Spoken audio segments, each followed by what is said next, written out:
fellow bibliophiles, and welcome back to Blatantly Bookish. I'm Marissa, and today I'd like to talk all about my reading goals for 2021.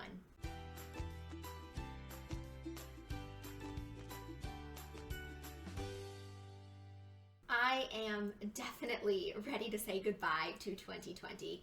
How about you? I don't think I need to elaborate on how rough this year was on a global and personal level, but that is definitely not what this video is about. I do think one good thing that came out of the craziness of this year, though, was my reading for 2020. It was just a phenomenal reading year for me in terms of quality of books. I had so many favorites that I'm actually struggling to make a favorites of 2020 video. I like to keep them short and sweet, but there were too many wonderful books this year, so I'll see what I end up doing. Please do look for a favorites of 2020 video on my channel in the near future. For today, though, I'd like to focus on my reading from this past year and reflect on my intentions for the year going forwards. You may or may not notice that these goals are quite similar to last year's goals, and that's because I'm actually quite proud of last year's video. I think it's a beautiful reflection about balance and my intentions and attitudes towards reading in general. So if you're new to this channel, or if you missed last year's goal video and you want to take a look at it, I'll link it down below. But today I want to talk about many of those same intentions and update them for the transition from 2020 to 2021. My first goal is to not put too much pressure on myself with my reading, or with this channel. This is an intention that I need to carry with me everywhere I go, not just in the bookish world or on my channel, but in life as a whole. I'm a massive perfectionist, which serves me well in some cases and causes me intense anxiety in others. It's all too easy for me to put unnecessary amounts of pressure on myself in all aspects of my life. And that makes it even more important that I don't put too much stress on myself about this channel or about my reading. Because reading is not about success or failure. It's not about how many books I can read. I actually never set number goals for myself on this channel for that reason.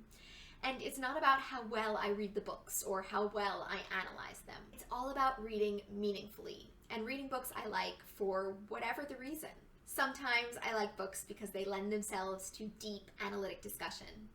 Sometimes I like books because they resonate with me long term or teach me something about myself or about human nature.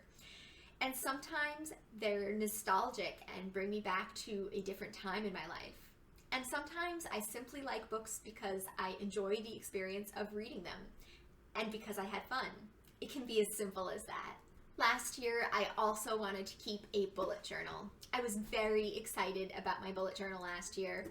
It's something that worked well for me in 2019, and I wanted to carry that into 2020. But it didn't work so well for 2020. In the beginning of the year, I put too much pressure on myself to make it pretty, and so I didn't actually use it. And then the pandemic hit, and I didn't feel like drawing up blank calendars with zero plans. It was a bit depressing. I did start using it again in May, however, and I found that I was using it for exclusively bookish things. So here is my journal from last year. Most of it is boxer notes from booktubers I communicate with regularly on a personal level. A lot of it is actually Jane Austen July prep and video ideas that I want to return to for this year.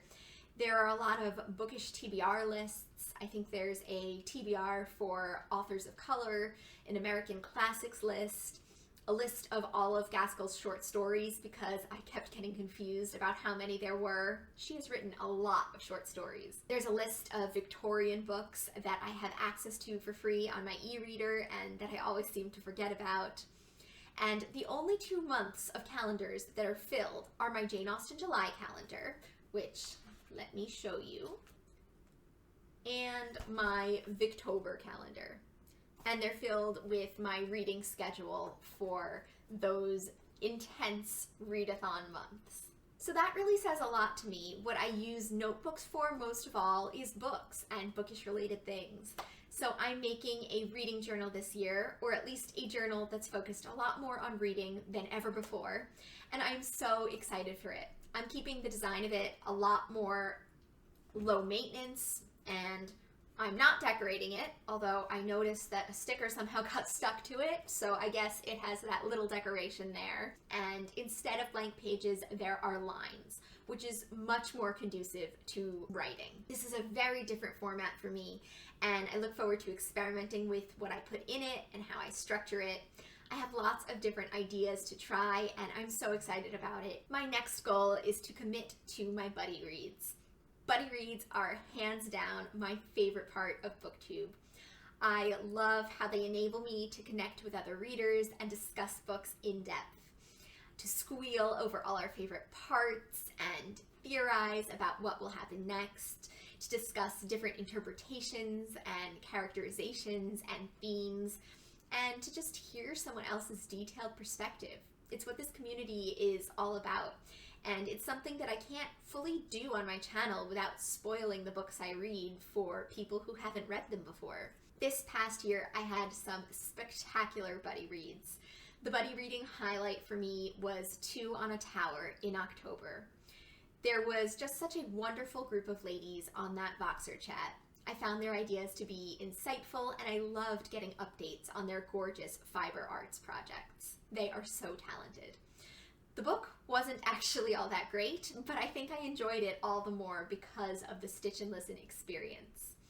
I really need to ask Kate about the participants on that thread because I'd like to get to know them better. I'm not even sure if I follow all their channels or if all of them have channels for that matter.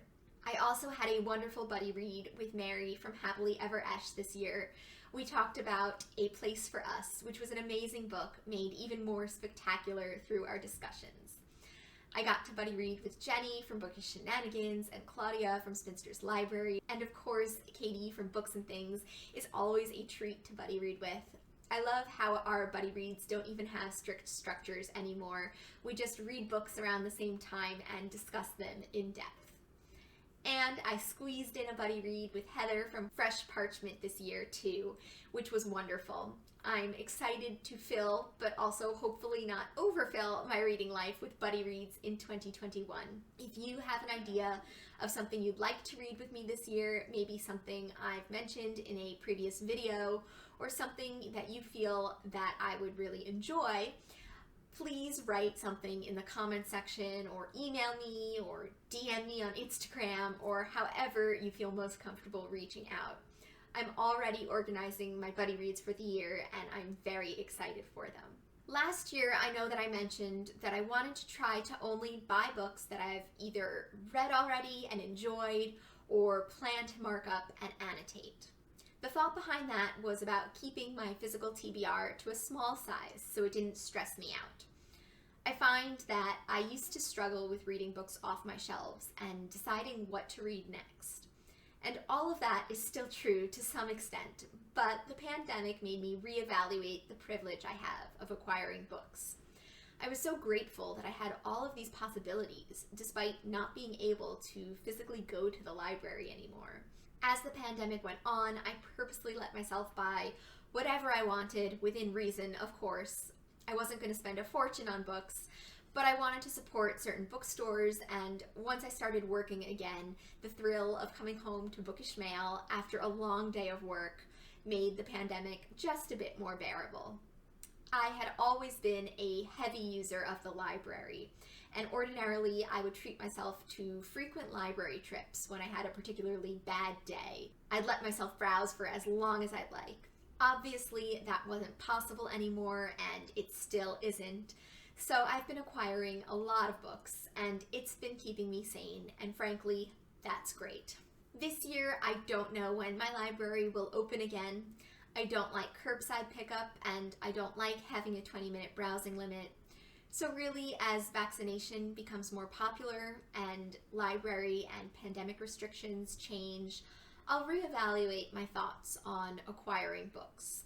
Shelf space and finances are always important considerations, of course, and there are also ebooks and audiobooks through the library. So basically my goal is to not fuss too much about my physical TBR this year.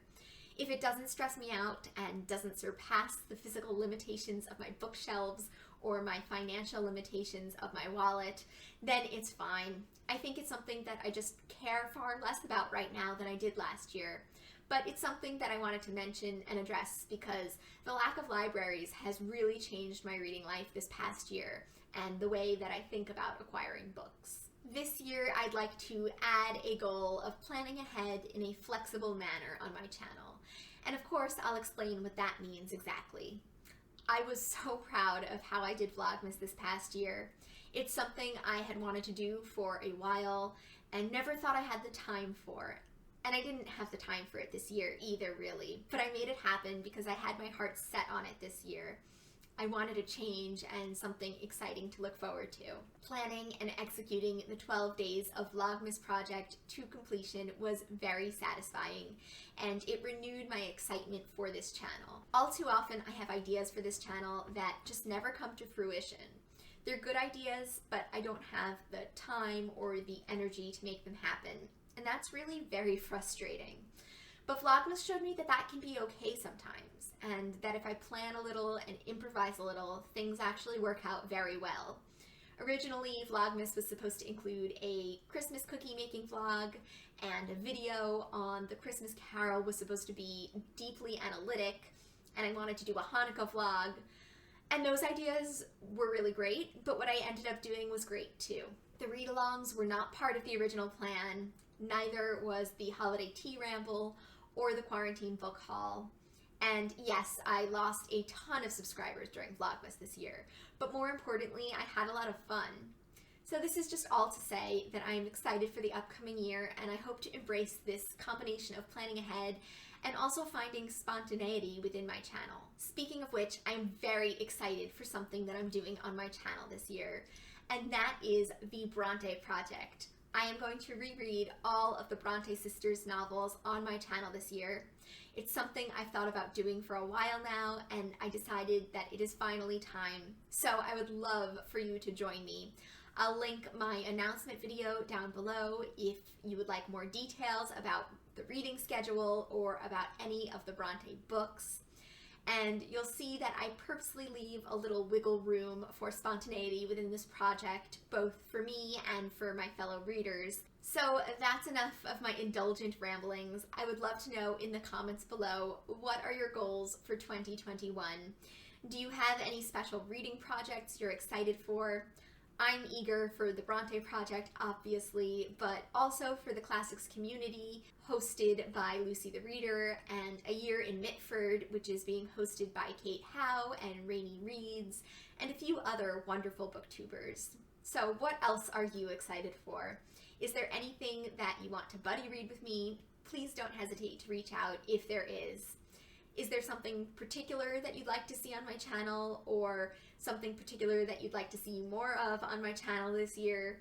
Do let me know, because your thoughts and your ideas about books in the comment section inspire new video ideas all the time. So Happy New Year, happy reading everyone, and as always, I look forward to seeing you in another video very soon. Bye!